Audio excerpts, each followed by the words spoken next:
All right. So they NewbieVeT got 2 iconic guests. Okay. Grew up listening to y'all music. Okay. Big fan. Word. Southern Playas. Hey, Word. Yes, sir. Appreciate that. Part of Southern Playas. Yep. Word.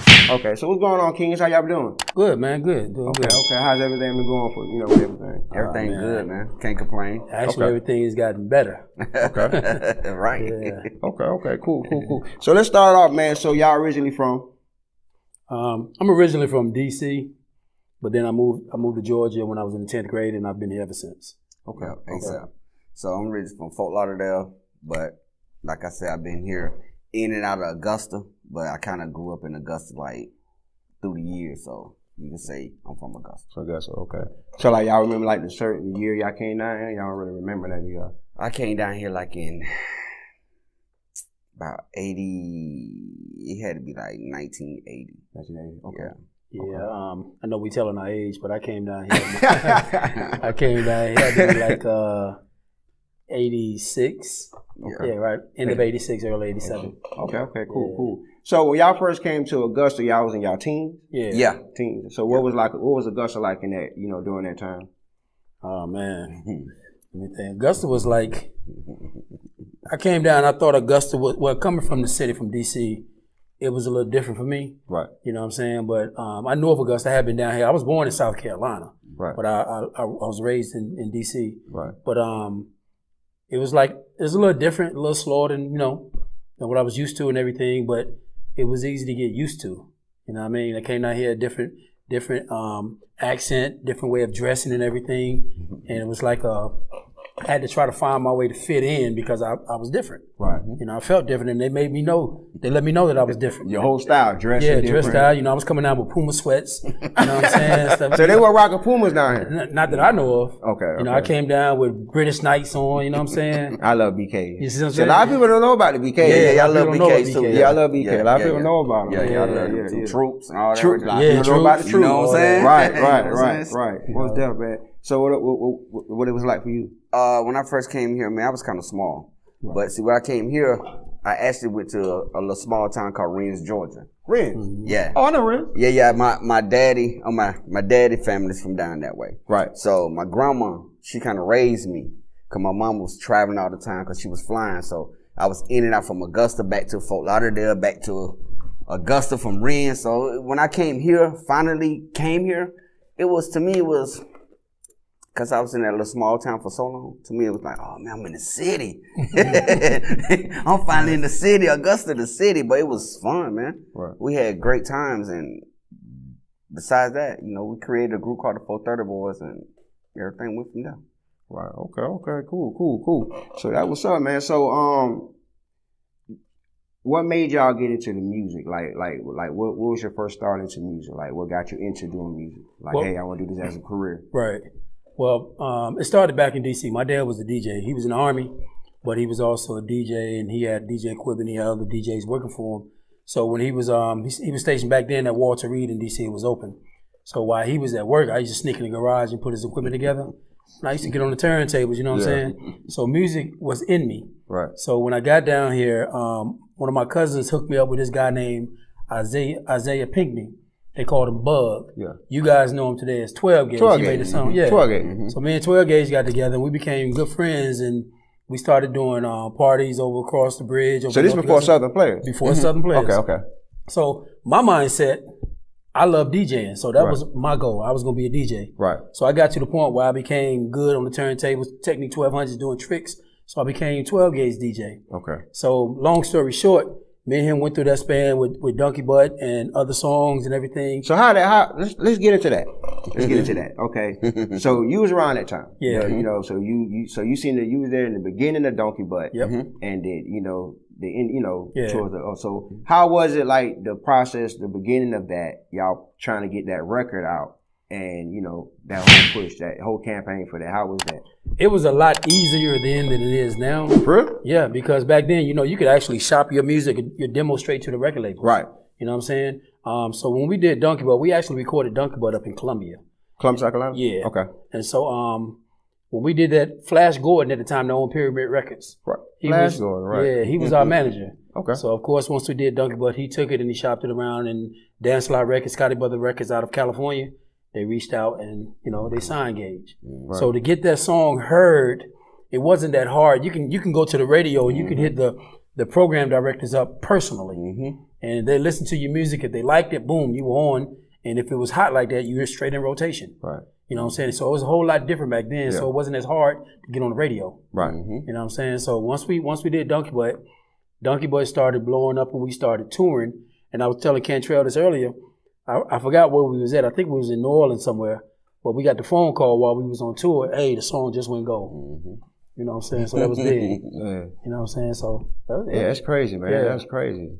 So and ever since then, so when y'all got that information, everything changed. Yeah, everything changed. It's like shows after shows.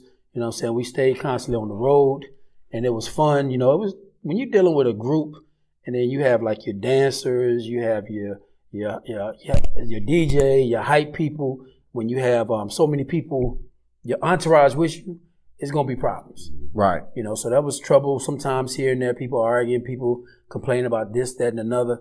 But I think the good times outweighed the bad times. Yeah. Right. You know, because you know some stuff we did on the road, boy. I tell you, I don't know if it's right for this interview. Boy, you stupid. That boy crazy. Yeah. That boy crazy. Man. But that whole time, man, I'm telling you, just being on the road as an artist, it's an experience that if you never experienced, man, I'm telling you, it's amazing. Right. Yeah. So during that process, what was you during that time? Crazy story. Okay. You ain't finna believe this. Okay. So, whilst he was over there at the bridge, Right. we actually came to a contest they had. It was him and Gage. Right. It was at the church, remember? So it was me and one of my partners. So we walked over. We were like, you know what? Let's go on over there and let's get in this contest and let's see can we win. Right. So we got on stage. They were like, so what's the name of your group? And we were like, 430 Boys. 30 Boys. So we were like, Gage and him was like, okay, well, let me see what y'all got. They told BJ, play the music. He played music, so we did our thing. So Gage was like, yo, hey man, we look for some dancers. Boom, boom, bam, bam, bam. So actually, I was a dancer for Gage. Okay. I wasn't even rapping at the time. Okay. He was the DJ. We used to all go over there. He used to be behind the turntables, and I stayed not too far up the street. I had actually moved up the street from Gage. Right. And so I used to go to his house every day. And he did a song for me called Ride That Pony. Ride That Pony. You remember that? Yeah. He did a song, Ride That Pony, and Tony Mercedes actually took me on the road. Right. So one day I came back and I went over to Gage's house and I was reading some lyrics. And I was like, I said, man, this is going to be fire. Right. I say about a week later, that's when I heard they had them took off. Right, with that, took off, yeah. Ride that donkey. So he let you hear it before actually, Gage did the beat to Ride That Pony, that song I had. Oh, okay. But see, I got so tired of dancing that to the point I was like, you know, Tony had gave me that little movement. And I was like, you know what? I ain't dancing no more. Right. I'm finna just start rapping. Right. But I ain't know where it was gonna go. I wasn't trying to take it seriously. Right. I just like, okay, we doing this thing. Okay, we gonna see where it's gonna go. I'm finna go on tour. I was on tour with Gucci Crew, Young and the Restless, Pressure, Day One. All them people Tony had at that time. We was on, me and DJ Kiki. We was on tour. He was my hype man. I was the rapper. We was on tour and we were just having fun. But I didn't understand what was really going on. Right. Cause they was really getting the money. Right. So I was still trying to get in the mix. While he was, I was going to see him perform. Right. And I used to be, and I was like, oh, I should have stayed with them. Right.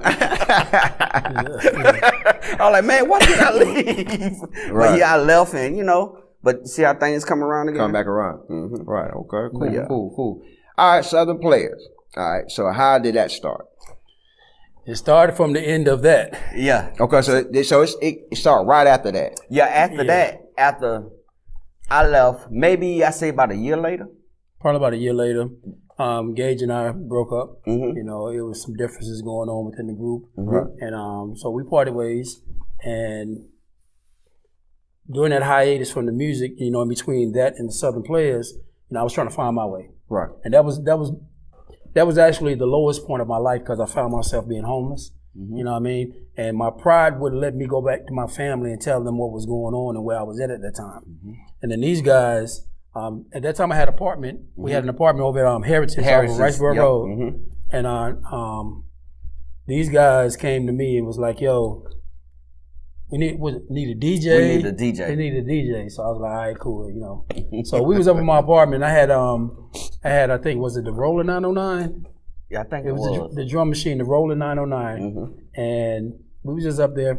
I was making some beats, and I made the Dickey Ride beat, and I made the original Dickey Ride beat. So you made the original Dickey Ride? Yeah, the original one. So I made the original Dickey Ride beat and the bass line and all that, and then my brother Marcus Red, which is the one that's singing Dickey Ride actually. You know, he started harmonizing the tune. You know, Dickey Ride.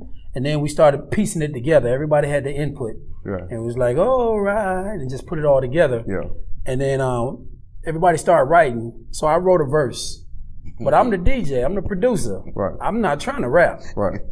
So I'm like, all right, here's the last verse. They was like, nah, bro, you rap it. You wrote it. So I'm like, I'm not a rapper, you know. Oh, so like you didn't even want to rap. Nah, I didn't want to rap. I was more interested in DJing and producing. Right. So they was like, nah, bro, you got to rap that. So I said, all right. So I tried my hand at it, just like Easy did on in Yeah. You know what I'm saying? Except I wasn't as bad. Right. So cruising down the street in my 6'4". Do it again. So I rapped it, and everybody was like, yo, this fit. Right.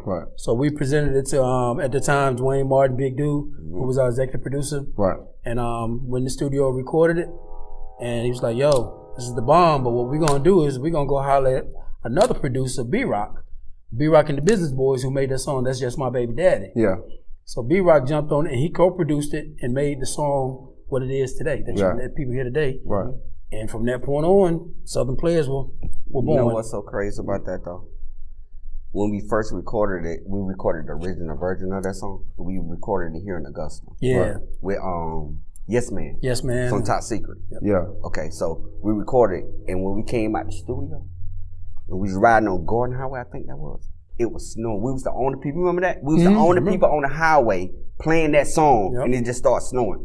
That's when I knew we had something special. Cause to me, that was a special moment. That was a sign. Yeah, that was a sign that yo, something big is about to happen here. Yeah, and we ain't go to sleep for what, 3 or 4 days? Yeah, but I'm gonna be honest with you. Secretly, I really didn't like Dickey Ride. I didn't think it was. You didn't like the song? I didn't think it was all that. Right. You know, everybody else was going crazy over it. But I didn't think it was all that. So me and the guys at that time, I think, was I at Augusta Tech? No, it was after Augusta Tech. I had a high right fade. Oh, yeah. You had a Gumby? Yeah, a Gumby. Okay. Yeah. You know what I'm saying? So the guys were like, all right, tell you what, because they had already went bald. They all cut their hair bald. So I was like, I tell you what, I'll cut my hair bald if we get a record deal. So bald was a thing back then too, right? No. It wasn't a thing? No, they wanted to be different. I was saying, like, what year this was? That was like 96. 96. I mean, what you got your Aaron Halls? Yeah. You got your R. Kelly. Yeah, but think about it though, we was still young. Okay, right. So in that time, it was still the dyeing your hair with the hair, you know. So we're not 20. So, but what made us so different was Tiso had the bald head first. He had the bald head first. And he was like, everybody should get their hair cut. I was like, I ain't doing it. He was like, I ain't doing it. So I was like, you know what? I get it cut. Right. Then Marcus got hair cut. Then he was the last I was the last one. I told him, I said, I tell you what, we get a record deal, I cut my hair. I cut my hair off. And so, it just so happened, when they dropped Dickey Ride was bubbling under on the charts. You know what I'm saying? And it was so hot, it blew up. And then when it hit Billboard, I think we hit what? After our first week, 16? 14. 14 on Billboard. Number 14. And when that happened, I was like, you know what? On top 100. Yeah. He had to. Yeah. He had to shave it off. Shave it off. You see how we do it? You see how we do it? You know what I'm saying? Yeah. I can't stand here now. Yeah. I know, man. I know, right? That's what's up, man. So, all right, so getting the record out, like, how was it a hassle getting the record out, or it was a lot easier? Actually, man, what happened is, honestly, when we first did that song, we went to what that radio station was. Over here? It was with God Bless the Dead. It was with what's my man's name? Fred Nice. Fred Nice and Mojo. They were the first people to actually drop that song. Cause every other radio station we went to, they were laughing at us. Oh, Dickey Ride. Ain't nobody gonna listen to that. Oh, y'all Fred ain't gonna, Nice. Yeah, y'all ain't gonna do nothing with that. Y'all need to get out of here with that. Fred Nice and Mojo. They took it. And when they started playing that song, man, it was like, but we stopped for a whole year before anything happened. And so after you dropped the song, You had to wait a year. We had to wait a year because we had to. Radio wouldn't play it. Radio wouldn't play it. But we knew we had something. Because we had to hit underground stations, college stations. Yeah. You know, and that's what really started the fire, those college underground radio stations. So a lot of people sleep on them on those. Those are a good way to get in. It was a fluky though. I call it a fluky way that our record got to the radio on the underground college station because the main radio stations were playing us. What happened was we got on the radio one day and parents start calling in on us. Hey, I don't want my kids to listen to no song called no Dickey Ride. Ride no, what are they talking about? Yeah. But actually, Dickey Ride's a dance. Yeah, we made a dance to it. It's a dance. And nothing, we ain't even cussing in this song. Right, yeah, there's no cussing. It's no cussing, ain't really nothing vocal going on in this song. Right. But they was just so at us. So all the radio stations start snatching us out. We were looking crazy. But what we didn't know was, while they were snatching it, the car radio station was spinning it. Yeah. And one day we went to, what college that was? I know we went down to Xavier College. That was the one that showed us the Billboard? The first time we seen us up on Billboard? I think that was that LSU? That's when, LSU. Yeah, LSU. That's when we found out we was on Billboard. Cause the dude from the radio was like, yo, y'all know y'all on Billboard? We're like, what? He opened up the book and we seen it. And I said, oh, let me get that. Let me get that right there. You know what I'm saying? Cause that right there was a point, at that time, that's when I knew. I said, oh, yeah, cause see, we had out of here. Right. We was in the Jet magazine. We was in the Source magazines. So imagine a whole bunch of magazines. What we did from Augusta. So we got signed with Critique Records. Mm-hmm. Who was Critique? Critique had Mad Lion. Yeah, you know, and Digital Underground. Digital Underground. Okay. And us. Yeah, so we got signed with them. That's a pretty good team. Yeah. Pretty good squad. Pretty good squad. And so I remember they flew us in. And they had a big luncheon for us. You remember? Yeah, I remember. And they brought us in the room and they met all the executives and everything. Mm-hmm. And they treated us like royalty. You know what I'm saying? And at that time, because I'll be honest with you, like I told you earlier, I didn't like Dickey Ride. I didn't think, okay, it's playing on the radio. Right. When I first heard it, I was like, okay, I'll join this on the radio. But I still didn't think it was all that. Right. You know what I'm saying? But then everybody started jumping on board. Dickey Ride, Dickey Ride, Dickey Ride. I'm like, okay, so we might have something. Right. Mm-hmm. So we met with the executives and they were talking all this good stuff and we're going to do this for you. We're going to do that and da-da-da. Then they put us on a 30-day tour. Mm-hmm. I mean, it's the other stuff that transpired, before that. Mm-hmm. But they put us on a 30-day tour, promotional tour. They said, we're going to let y'all tour up and down the Southeast. Mm-hmm. And I think we went as far as like Detroit. Mm-hmm. And we were playing in New York. Mm-hmm. And that 30-day tour took us some of everywhere. Mm-hmm. And during that time is when we really started building up momentum with Dickey Ride. And we didn't have time to work on the album because we were so busy doing this promotional tour for Dickey Ride, for Dirty South Bass Track, and for the other songs that we had. See, people only know us. They only know you for Dickey Ride. Right. Yeah. Right. But our second single that featured L.A. Snow and Kid Money from Splack Pack, Dirty South Bass Track, that was a big record. Right. That song actually had a deal with Critique. With Critique, yeah. And then we had I Want a Ball, which was on the LaFace Bass compilation. So y'all actually got to deal with the other song besides, it wasn't Dickey Ride. It was two songs. It was two songs. Yeah. That and that, okay. But Tony Mercedes actually signed Dickey Ride first. Right. Before we got the Critique. Yeah. Okay. So Tony was when he heard it, he was like, yeah, they got something. Let me get behind these boys and boom. You know, so thanks to Tony too, man. Yeah, you got to give a shout out to Tony. Yeah, you got to give a shout out to Tony, man. Because Tony was like a Puff Daddy in Augusta. Back then, Tony had his hands in on everything. Yeah. If you want to leave Augusta. He had Daisy Dukes. He was dealing with Luke. He had us. So he had everybody. Make sure everybody that blew up from Augusta was with Tony. Yeah, if you wanted to leave Augusta, you had to get to Tony. Yeah, you had the Pressure. You had the Simply Smooth. Yeah. You know what I'm saying? Yeah, he had the group Day One. Day One. So he had his hands in on a lot of people. Mm-hmm. You know, so. Right. Yeah. Okay. So, all right. So after the Dickey Ride, y'all was on tour. Mm-hmm. Okay. What happened after that? As far as after the tours and all that, and what was the next single that you dropped? After Dickey Ride and Dirty South Bass Track? Yeah. I Want a Ball. Okay. Okay. That was with Tony Mercedes and LaFace Records. Okay, LaFace Records. Okay. Yeah, so when we got on that, we were on there with That's Just My Baby Daddy. Mm-hmm. If You Like Pina Colada. Yes, We Lay by Dana. And a whole bunch of other artists. Mm-hmm. But our song was really the second best song to come off compilation. Right. You know, so I remember we was down in Miami. I think Miami was the last stop of the tour, but we stayed in Miami like 2 weeks. Yeah. You know, so we love Miami. Oh man, for real. So what was y'all thinking like? Blue. So what was y'all thinking like coming from being in Augusta 1 minute, and then the next minute you here. We didn't have time to think.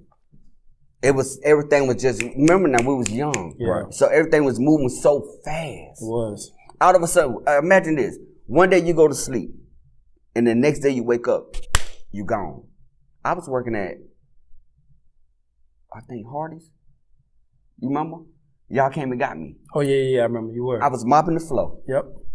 And what happened? I heard our song on the radio, and I was thinking, what I'm doing in here? But I had to mop the floor because I needed that money. Right. The money hadn't kicked in. The money hadn't kicked in yet. Yeah. So I'm still mopping. But I seen when they pulled up. Yep, I remember that now. You remember that? Yeah. I pulled up. I told my boss, I said, hey, I'm gone. Where they pulled up at? They Hardee's. Come get them. They came and got me. Came and got I you. cashed my last check from that job. And we ain't worked in 10 years since then. Because keep in mind now, we worked when we first did Dickey Ride. When we first recorded it, For real. we set for almost a year because nothing, while they were doing what they were doing with it. Mm-hmm. You see what I'm saying? So when it finally hit radio, when it hit the ground, it took off running. I mean, it blew up so fast that we didn't have time to do anything else. I was working at the car wash on Dean Bridge Road. Me and L.A. Snow and my cousin Dre, we all worked at the same car wash. And I remember L.A. Snow and him and Creole blew up with Daisy Dukes first. And I remember his last day working there, he said, bro, we about to go to Atlanta. You ain't gonna see us anymore. Next thing I know, come on, baby. So that was crazy. I bet you like, that is crazy. Yeah. Like you with him, y'all just chilling while at work. Exactly. And he telling you ain't gonna see me no more. And then the next thing I know, he on the radio with a hit song. And the crazy thing about that, I stayed up the street from them. So I used to go to their house every day. Creole and Snow. They stayed right up the street. I stayed in Butler Manor. They stayed right up the street from me. So I met Snow first. And then he said, yo, you need to come to the house. Where you stay? I said, I stay in Butler Manor. He said, oh, come up the street then. So I came up the street. I was in the studio. Creole had a studio in his house. I was in there when he made the song. The Daisy Dukes. That's crazy. He made the beat and all that. All that. See, look, I'm gonna tell you, I was a dancer back then. Remember I had the 430 boys. Right. That's what we were doing. Right. I wasn't even rapping back then. I was just trying to dance for somebody. I was gonna be a dancer for them, but they cut me out. Right. I ain't make the cut. Yeah, make the cut. I ain't make the cut, man. Right. But I understand Daisy do what I look like dancing with them. You know what I'm saying? Right. So, yeah, I understand what they were doing. Yeah. That's crazy, man. And then, all right, so during that whole wave of the bass era, as far as, like, I did an interview with Prince Raheem. He was in the earlier wave. Right. Y'all came, he said y'all came towards the end of the bass era. So during those times, who was out there doing music with y'all? Like, was it like the 95 Souths, the 69 Boys? Kilo. Okay. Kizzy Rock. Kilo Ali, Kizzy Rock. Raheem the Dream. Yeah. So all the bass all-stars in Atlanta and Florida that were out, DJ Uncle Al. Yeah. You had the Jam Pony Express DJs. Yeah. You still had Luke Verb. You had JT Money. Yep. Yeah, You know what I'm Poison saying? Clan. Poison Clan, all that. So all that was in the era when we came out. Right, okay, cool. Yeah, so I personally think that we came out in the best era. Okay. You had your DJ Magic Mike. Mike. That's when music was music. Yeah. You could hear a song and be like, okay, I know who that is. Right. Like right now, you could hear something like, who is that? Yeah, you know what I'm saying? Because all of it's like everybody get the same beats and they do the same thing. Right. Back then it was a rule. Right. You can't sound like him. Right. Yeah. You got to have your own style. And see, we came in that era where sampling was the thing to do. Yeah. You had your SP 1200s, you had your MPC 3000s, and the sampling was the thing to do. You sample this and sample that and put it together. That was your song. Show your skills. Yeah. Show you. Exactly. You had to. Yeah. Because I did a lot of it. Yeah, he did. Yeah, most definitely, man. He did. Okay, so, all right, towards the end, all right, so when did y'all realize, when did y'all feel like, okay, things start going downhill, far as like, crash? I'll let him tell you. Okay. Why you gonna put that on me, man? Let's take it back to Miami. So, we got to Miami. We was on tour. So, when we got to Miami, I started noticing just little things. We go over here and we doing shows, but ain't getting the money that we supposed to be getting. oh, well, y'all just begin to get hot down here. Because they was telling us that we weren't hot in Miami. So, It was a lie. It was a lie. So when we came down and we went to this is when everything changed for me. We walked in the record store. The man said, hey, you remember him? Mm-hmm. He said, hey, who's y'all? We were like, Southern Playas. Yep. He was like, man, I can't keep y'all music in my store. Yep. And I looked at the label like, wait a minute, what? Yeah. So you telling me, when y'all was telling us we wasn't hitting, we was hitting? Right. So I was just like, yo, I told B and them, I said, yo, I ain't going to no shows. I ain't going to no interviews. Matter of fact, I'm finna leave y'all in Miami. Right. Mind you, we on tour. We on tour. Yeah. I left them, didn't I? Yeah. I left them in Miami. In Miami. I came back to Augusta. But I did that for a reason. Right. The reason was to show my guys, like, look, man, if we stick together on this, we could get this money from them. Because now it's like, why are we doing what we doing and we ain't getting what we supposed to be getting? Right. We in Miami. They put us in a hotel for how long? For 2 weeks. About 2 weeks. And they dipping back and forth. They going Thanksgiving. We still in Miami now. Broke. Let's see what With the number one song. With the number one song. That's crazy. The camera. That is crazy. The straw that broke the camel's back for me was when we was in Orlando, and our executive producer went to the car lot and bought a Lexus. That did it too. Off the lot. Off the lot. While we was on tour. Cause we thought we were about to get a car, didn't we? Yeah. I'm like, okay, we're going to get cars. No. He went and got a car. And we were so happy. Oh, they about to buy some cars. Oh, we about to. Because see, with 95 South, when we was in Jacksonville doing the show with them, 95 South, when they got their money, they all went and bought them Lexus. That's when Lexus were hot. Then. Yeah, so they all pulled up in up. Lexuses. Okay, so we next. Yeah. Nah, he went and got him a joint. Yeah, they pulled in the car. But y'all had a hit before 95 South, right? Or 95 was out No, they was out before. Before y'all. Okay. They had the Boom Bad Is and Tag Team. Tag Team. Yeah, they was out before. Okay. So we was just like, yo, it's our time now. Okay, we see him. You know, because we riding around in limos. You know, we taking flights, first class and stuff like that, and we drinking Hennessy on the eating burgers and living the life. You know, we getting the show money, but then it's not what we supposed to be getting. Right. And we know we got the number one song, a hit song. We doing shows after shows. We doing shows with Tupac. We doing Craig 96 Mack. Before all that Tupac went through. Right. We doing shows with Craig Mack, Eric B. Rakim. Back then, Patra. We doing shows with Jamie Foxx. We all over the place. Question. How's Patrick? Oh. Yes. Hey. Oh my God. I can say this now. I'm super jelly, man. Oh man, I love Patrick. I can say this. Oh my God. Because this was in the past. Do your thing. We had that show in Birmingham at the what is it, the Boutwell? Yep, do your Boutwell thing. Coliseum. We stayed at the Sheraton right across the highway from it. Do your thing. Patra's room was directly across from mine. Right. And I went in her room. We was hollering. She had a female dancer in there, but she had a big bodyguard. And she was chiefing. Yeah. And so we had to go do sound check. Yep. And I said, look, when I come back from sound check, come holler at you. And she's like, all right. Went and did sound check, Got back, bodyguard standing in front of her door. I was like, Patrick told me to come back. I said, well, she said come back, just let her know I'm out here. Nobody's going in. Son of a biscuit eater, missed my opportunity. You know what's so crazy? Yeah. We did shows. Even our music, what it was, bass music, our shows was never with bass artists. Our shows were with people that you see on TV. Right. Craig Mack got mad at us. He got mad. Why Craig Mack? Y'all pissed off Craig Mack? Man, Bless We have a hell of a show. we was in Opelika, Alabama. Yep. So this is what the man said. The man said, okay, y'all, we was in the Civic Center. The man said, okay, y'all, we got Southern Playas. They didn't say nothing, remember? Yep. The crowd didn't say nothing. We were like, they don't know who we is. And we was hot now. We were like, they don't know who we is. So he said, yo, man, don't worry about it. Give us the mics. That's all we needed was the mics. Yep. Bro, we went on, and when we came off, people in front of the stage. Now I understand now. The place is packed. Damn, Southern Playas. Goddamn, Southern Playas. When Craig Mack came on, Flavor ain't goddamn Southern Playas. Goddamn. That nigga said, hold on, I'm with Bad Boy.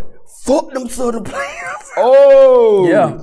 Yeah. God bless the dead, man. Yeah. God bless the dead. So I mean, but you know, you look at this. Was this during the flavor in your ear and all that? Yeah. Yeah. Oh man, Flavor in your ear was hot. yeah, It was hot. But see, the problem is, this is where our advantage came in at on that stage. right. Y'all See, perform. we performed. We just didn't walk around, hold the mic, and We're not try just- to be cool. We entertainers. We We're sweat. gonna entertain you. We gonna entertain you. Yeah. We gonna straight dance. We dancers. We dance. We do Michaels and we do it all, See, man. you think about it now. You got 4 guys. You have 4 guys on stage. Bald heads. We all colorful. We all dance. We doing Michael Jackson routine, and then we got hot songs that are known. And you talking about the Southeast. You know, Craig Mack. You from New York. He from New York. But you coming to the Southeast where our music is hot. Y'all music, you know, he going to y'all. It's like going to like a Bulls going to L.A. Right. To play the Lakers. Right. To L.A. Right. Yeah. Right. So I it's mean- like that. And he got really mad at us. I mean, really mad. I mean, really mad at us. but hey, it is what it is. It is what it is. You know what I'm saying? Like, So what was the best concert on tour? Like what was like the one that gonna stand out forever? in your mind? you go first. No, you go ahead. No, go ahead. Go ahead. I'm The seeing what best you're one saying. for me Right. was in Miami at Pac Jam I knew you was gonna say with that. Luke. I knew you was gonna Go say that. Uncle Luke. Man, because you know the Pac Jam had a reputation. If Okay. you didn't bring it in Pac Jam, they were gonna boo you off the stage. Oh yeah, so it was like the Apollo in Florida. Right. But I don't Exactly. care who you is. You Yep. can have a hit song. Yep, They didn't care. they didn't care. When we pulled up, I never forget. When we pulled up in the parking lot, Luke had a Winnebago out there, and all these women came off the Winnebago in negligees and stuff. So like, man, so I see this on TV. Like it's amazing, y'all out there like seeing this. Yeah. So like just naked, what like they're naked, like But the they had posters. they had on negligees and like okay. bikinis and stuff like Like that. the posters. Yeah, like okay. the posters. Yeah, Okay. yeah. But they were bad. They came off and walked in the building, and we was like, damn, good wow, we made it. So we go in. That boy stupid. Pac Jam is like incredibly packed. You know, How many people you think it was in there? Couple thousand. I don't know if it's a couple thousand, but whatever the capacity was, they reached it. Yeah, whatever. Yeah. Yeah, they But reached it. Cause it was wall to The wall. name was right, Pac Yeah. Jam, It was Jam wall to packed. Right. So when it was time for us to come on, I think some other people had went on before, and you heard people boo, get them on stage. They were serious about if they didn't like your music, you were out of there. So they booed any celebrities that night? I don't Y'all remember. remember I know that? whoever went on before us, we heard people got booed. Okay. Yeah, we was in the back. Yeah, we All was in we the heard back. was boo. Like, Okay. oh, But when they called Southern Playas, you know, of course, people were like, okay, who these guys? Who is these guys? So we came out with our normal hypeness and did our thing. Everybody's like, okay. But as soon as we dropped Dickey Ride, boom, went crazy. they knew Dickey Ride. Oh my Everybody God, was you showing know. on It's like crazy. they was waiting on that or Yeah. something. and when they dropped Dickey Ride, after Dickey Ride, it was like we were like gods up in that joint. I'm telling you. You So know? for me though, it was down here at the James Brown. Oh yeah. James Brown Arena. Yeah, that was the show we headlined, didn't we? Yeah, we headlined, and we didn't even know we was headlining that shit. How you know? Okay, I'm gonna tell you how Yeah. we. Okay, this is what it was. Okay, imagine this. Right. Sam and Sam, Jermaine Dupri, The Brat, Oh man. Goody Mob. Now these artists had videos. They've been out way before we had. But then, we was young at the time. We still didn't understand. But the radio kept saying the red hot Southern Playas. So when I was like, they said we red hot. You know what I'm saying? So I'm like, oh, okay, we're gonna go. We was sitting in the dressing room the whole time. The whole time. The whole time and didn't even know. When we came out that dressing room now and we was walking, man, we felt like Michael Jackson, bro. People was everywhere. They was screaming, ah! In the stands, on the floor. And I still got that picture that Doc took of us from the back. Oh yeah. When we was out there doing the Michael Jackson. You remember the police had to put their hands together so we could lean over and tap people's hands. This is Because I think we Augusta. jumped down. Somebody jumped down. The between the dancer crowd, they jumped jumped down. back up, yeah. The dancer jumped down. We had Corey. Yeah, Corey we had dancing. Corey. And this is how I know that we was really gonna take off. His brother, after we do the Michael Jackson, then we do the Michael Jackson. His brother slides up and go, Dickey Ride. Don't you want it? When he said, don't you want, we ain't had to say nothing else. Because the whole crowd was singing it. They were singing the whole song the whole time. All we No. Let me. I digress.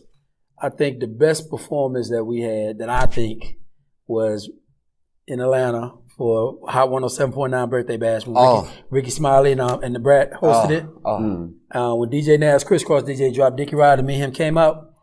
What was the name of the building? Was it the Tabernacle? The Tabernacle.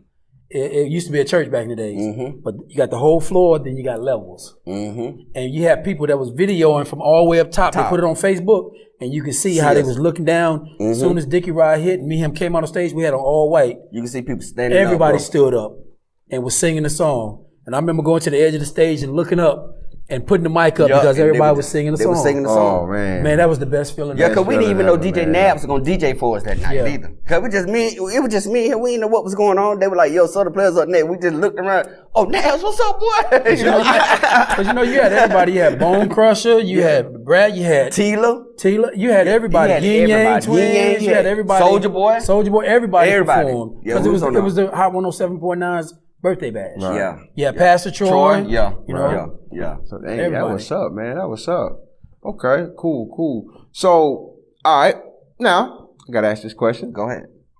All right, it's another elephant in the room. Okay. You gotta get it across. Hey, now, what's up with the separation of Southern Playas?